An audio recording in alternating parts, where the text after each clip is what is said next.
সবাই তোমরা কেমন আছো? আমি গল্প দিদু।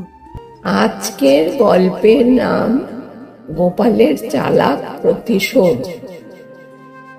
একদিন সকালে রাজা কৃষ্ণচন্দ্র সভায় বসে গোপালকে বললেন, গোপাল, তোমার তো বুদ্ধির বড় গর্ব।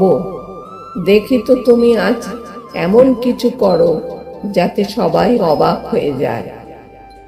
গোপাল মাথা নিচু করে বলল, মহারাজ, আমি তো প্রতিদিনই কিছু না কিছু করি, তবে আজ একটু মজা করে কাজ করব। এরপর গোপাল বাজারে গেলেন, এক ছেঁড়া জামা পরে, মুখে ধুলো কাদা মেখে। কেউ চিনতে পারছে না তাকে। সে ইচ্ছা করে রাজসভায় ঢুকলো এমন দশা নিয়ে। প্রহরীরা তাকে দেখে থামিয়ে বলল, এই ভিখিরি, কোথায় চলেছ? গোপাল বলল, আমি গোপাল ভাঁড়। সঙ্গে সঙ্গে সবাই হাসিতে ফেটে পড়ে, তুই গোপাল? তাহলে আমি তো রাজা।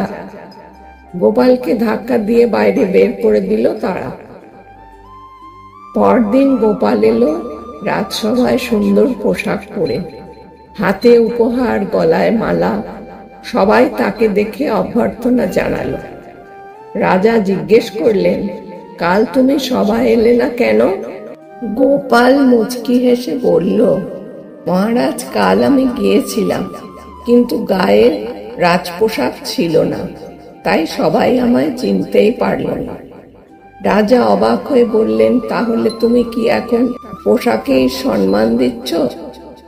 গোপাল হেসে বলল, না মহারাজ, আমি প্রমাণ করতে চেয়েছিলাম এই সভায় মুখ নয়, পোশাকই বেশি মূল্যবান।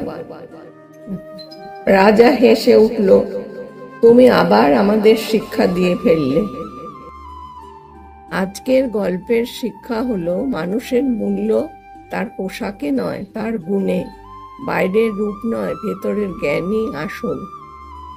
তাহলে আজকে আমি আসি, নতুন গল্পের সঙ্গে তোমাদের সাথে দেখা হবে।